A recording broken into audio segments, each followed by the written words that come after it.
सत्ता का लालच। घने जंगल में शेर वीरेंद्र का राज था। वह शक्तिशाली तो था, पर उम्र के साथ उसकी ताकत कम होने लगी थी। जंगल के सभी जानवर जानते थे कि अब नया राजा चुना जाएगा। इसी जंगल में रहता था एक चालाक सियार, कुटिल। वह हमेशा सत्ता का सपना देखा करता था। उसे न ताकत मिली थी न बहादुरी, लेकिन दिमाग बहुत तेज था। कुटिल ने सोचा, अगर मैं राजा बन गया तो सब मुझसे डरेंगे और मेरी सेवा करेंगे। उसने जंगल में अफवाह फैला दी।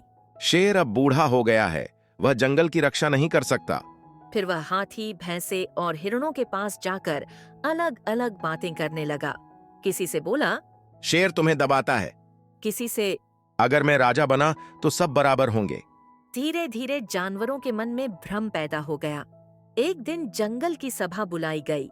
कुटिल ने मीठी मीठी बातें की और खुद को राजा घोषित करने की मांग रखी। कुछ भोले जानवर उसकी बातों में आ गए। शेर वीरेंद्र शांत रहा। उसने कहा, राज्य शक्ति से नहीं, जिम्मेदारी से चलता है। लेकिन कुटिल ने सबको भड़काकर खुद को राजा बनवा लिया। राजा बनते ही कुटिल बदल गया। अब वह घमंडी हो गया। कमजोर जानवरों से जबरन भोजन मंगवाने लगा। जो उसकी बात न माने उसे दंड देता। जंगल में डर और अव्यवस्था फैल गई। कुछ ही दिनों में जंगल में आग लग गई। जानवर घबरा गए और राजा कुटिल के पास पहुंचे, लेकिन कुटिल डर के मारे झाड़ी में छिप गया। उसमें न साहस था न नेतृत्व। तभी बूढ़ा शेर वीरेंद्र आगे आया।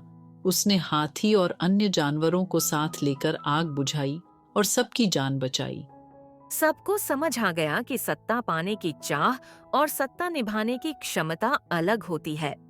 सभा फिर बुलाई गई। जानवरों ने कुटिल को राजा पद से हटा दिया। शेर वीरेंद्र ने कहा, राजा वही जो संकट में साथ दे, न कि केवल सत्ता का लोभी हो। कुटिल शर्मिंदा होकर जंगल छोड़कर चला गया। सीख, सत्ता का लालच इंसान को अंधा कर देता है। सच्चा नेता वही होता है जो जिम्मेदारी और सेवा को समझे। If you like this video, like, share and subscribe, please.